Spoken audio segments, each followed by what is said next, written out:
ভাই বোঝেন, একটা বাড়ি নিজের থাকার বাসস্থান বন্ধক রাইখা একটা বাইক ক্রয় করা, মার দুঃখ আপনার কাছে সব থেকে ইম্পর্টেন্ট নাকি আপনার বাইকটা আপনার কাছে ইম্পর্টেন্ট? মার দুঃখ। তাহলে যেভাবে টাকাটা কালেকশন করা হয়েছে এইভাবে কি বাইক কেনা আপনার উচিত হয়েছে? মায়ের এক ফোঁটা চোখের পানির দাম হাজারো কোটি টাকা দিয়ে কি কেনা সম্ভব?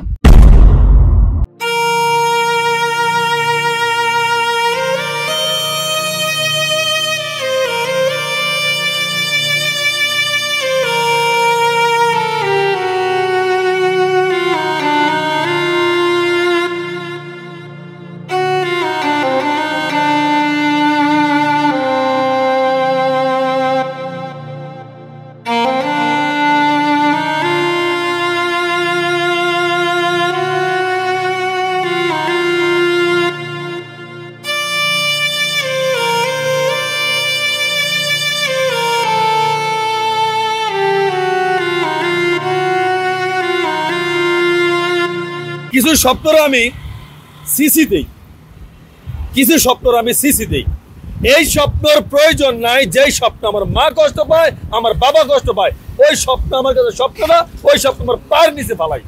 কারণ মা বাপরে প্রেশার দিয়ে, মা বাপরে চাপে রাইখা, মা বাপরে কষ্ট দিয়া ছেলে সন্তান যারা আছেন, দয়া করে প্লিজ মা বাপরে কোনো জিম্মি কইরা আপনি এমন কিছু করবেন না। আমার একটা কথা বলছে আমার আম্মা জান, আমি আসলে কথাটা আপনাদের হয়তো বাসায় প্রকাশ করতে পারবো না, এটা বলা সম্ভব না।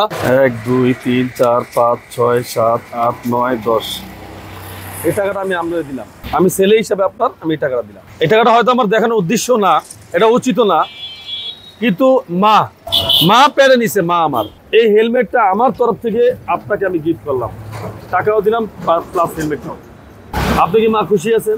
সন্তানের মুখে হাসি চাই, এর নামেই বলা হয় মা বা বাবা। ঠিক আছে? বাইক গেলে বাইক হাজার হাজার ক্রয় করতে পারবেন, এরম বাইকের স্বপ্ন আপনি ইচ্ছা করলে হাজার পূরণ করতে পারবেন, কিন্তু মা বাবা যদি দুনিয়া থেকে বিদায় নিয়ে যায় আর জীবনে পাবেন?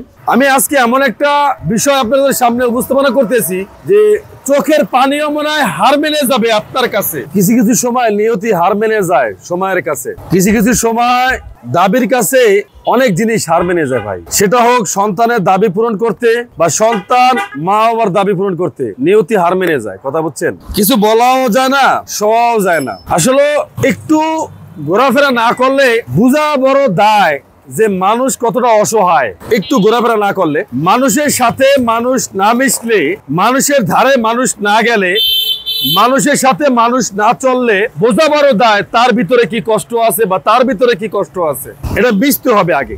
আমি আজকে এমন একটা বিষয় আপনাদের সামনে উপস্থাপনা করতেছি যে চোখের পানিও মনে হয় হার মেনে যাবে আপনার কাছে। চোখে যে পানি আছে, এই পানি আপনার হার মানবে আজকে এই কথার কাছে বা এই প্রশ্নের কাছে। এই প্রশ্ন আসলে কি কার উত্তর আছে কিনা। যদি কোনো হৃদয়বান ব্যক্তি থাকেন, মনে হয় যে অনেকে তো অনেক অঢালা অনেক কিছু আছে, জায়গা নাই খরচা করার মতো, আছে না? অনেক আছে। আমি আমার মায়ের আজকে একটা কথা তুলে ধরি। আজকে একটা সন্তান আমার বাম পাশে, একটা মা আমার ডাইন পাশে। আমি একটা কথা আমি আগে মার মুখে শুনি, তারপরে আপনাদের জিনিসটা বুঝতে সহজ হবে।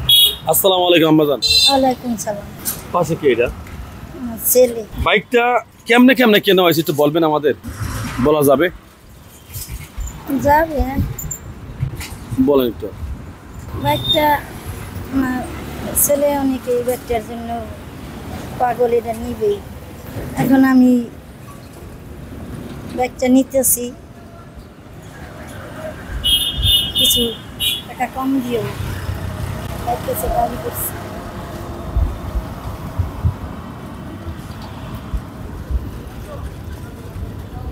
বাইকটার টাকা দিয়ে সংগ্রহ করলে কিভাবে? সংগ্রহ করছি, আমার তো কিছু নাই, বাড়ির জমিনের কাগজ দিয়ে লোন আনছি। জমির বাড়ি বন্ধক রাখা তারপরে এই বাইক কেনা? হ্যাঁ। আচ্ছা আম্মা জান, যদি কেউ যদি সহযোগিতা করতে চায় যে ঠিক আছে আমি একটা মায়ের পাশে দাঁড়াই, দেখি মা খুশি হয় কিনা, সেক্ষেত্রে আপনি কি সহযোগিতা নেবেন? যদি কেউ পাশে দাঁড়ায় আর কি। আসলে আমার এই ব্যবসার জগতে এটা ফার্স্ট টাইম। হ্যাঁ, আমার একটা কথা বলছে আমার আম্মাজান, আমি আসলে কথাটা আপনাদের হয়তো ভাষায় প্রকাশ করতে পারবো না, এটা বলা সম্ভব না, পসিবল না। আপনারা দয়া করে আমার এই দিকটা ক্ষমা করবেন। তবে আমার সাধ্য অনুযায়ী আসলে মা বাপ অনেক সময় পোলাপানের কাছে হার মানে। 1 2 3 4 5 6 7 8 9 10 এই টাকাটা আমি আপনাদের দিলাম, আমি ছেলে হিসাবে আপনার আমি এই টাকাটা দিলাম। এই টাকাটা হয়তো আমার দেখানোর উদ্দেশ্য না, এটা উচিত না, কিন্তু মা পেরে নিছে, মা আমার। হ্যাঁ, এই তো যদি কোনো সন্তান শিক্ষা পায়, সমাজের কোনো সন্তান যদি শিক্ষা পায়, এটাই আমার ভিডিওর, আমার মনে হয় আমার এই কষ্টের, আমার এটা কষ্ট না, আমার এটা সব থেকে বড় পাওয়া থাকবে। কারণ মা বাপরে প্রেশার দিয়ে, মা বাপরে চাপে রাইখা, মা বাপরে কষ্ট দিয়া ছেলে সন্তান যারা আছেন, দয়া করে প্লিজ মা বাপরে কোনো জিম্মি কইরা আপনি এমন কিছু করবেন না, ঠিক আছে? তাতে মা বাপ হয়তো সন্তানের জন্য মা বাপ কোরবানি হইতে রাজি আছে, বাট সন্তানের মুখে হাসি চাই, এর নামেই বলা হয় মা বা বাবা, ঠিক আছে? আচ্ছা, 1 মিনিট। আর আমি এই হেলমেটটা আমার তরফ থেকে আপনাকে আমি গিফট করলাম, টাকাও দিলাম প্লাস হেলমেটটাও। আপনি কি মা খুশি আছেন? আসলে আসেন ছোট ভাই, বন আমার গাড়ির ভিতরে বন।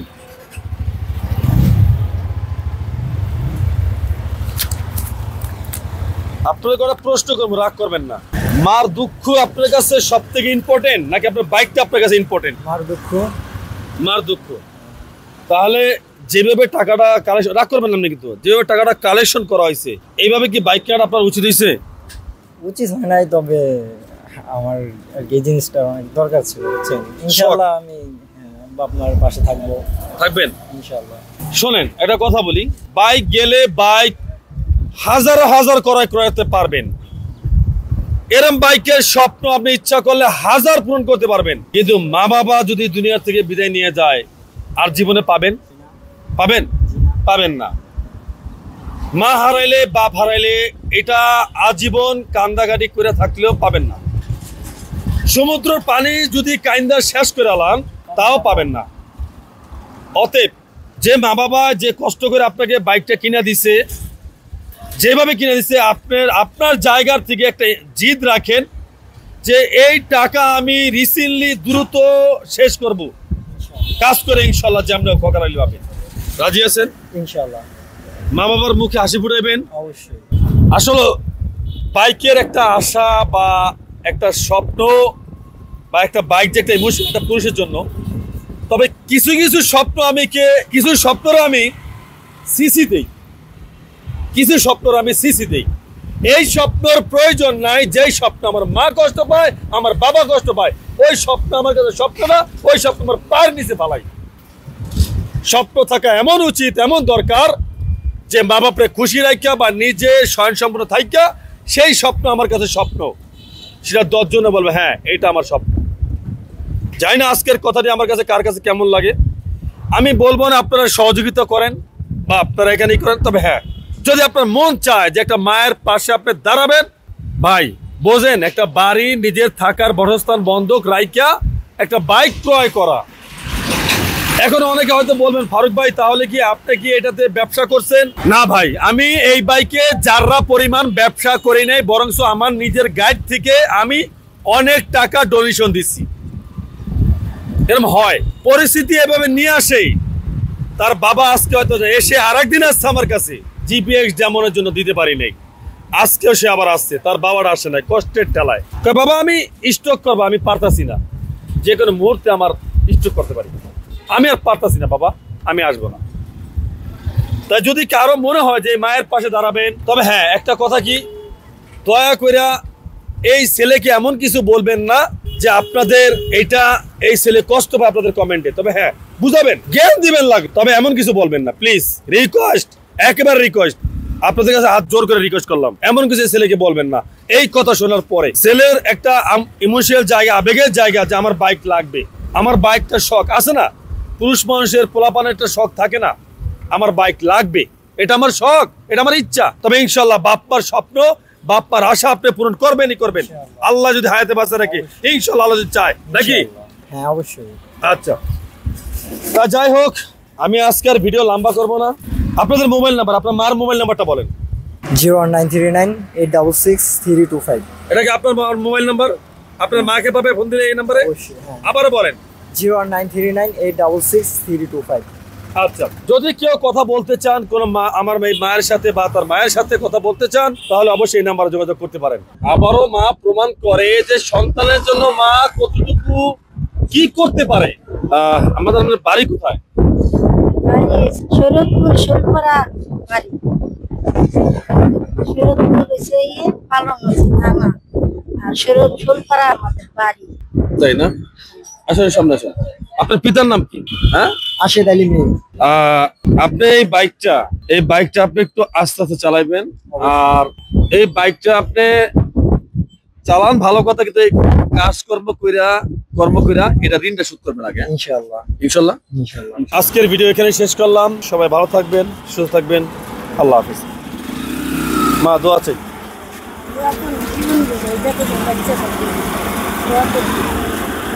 দোয়া করেন মা। হ্যাঁ, নামাজ পড়ি, দোয়া করবো। ঠিক আছে মা। দোয়া করি, নামাজে দোয়া করবো। আচ্ছা মা।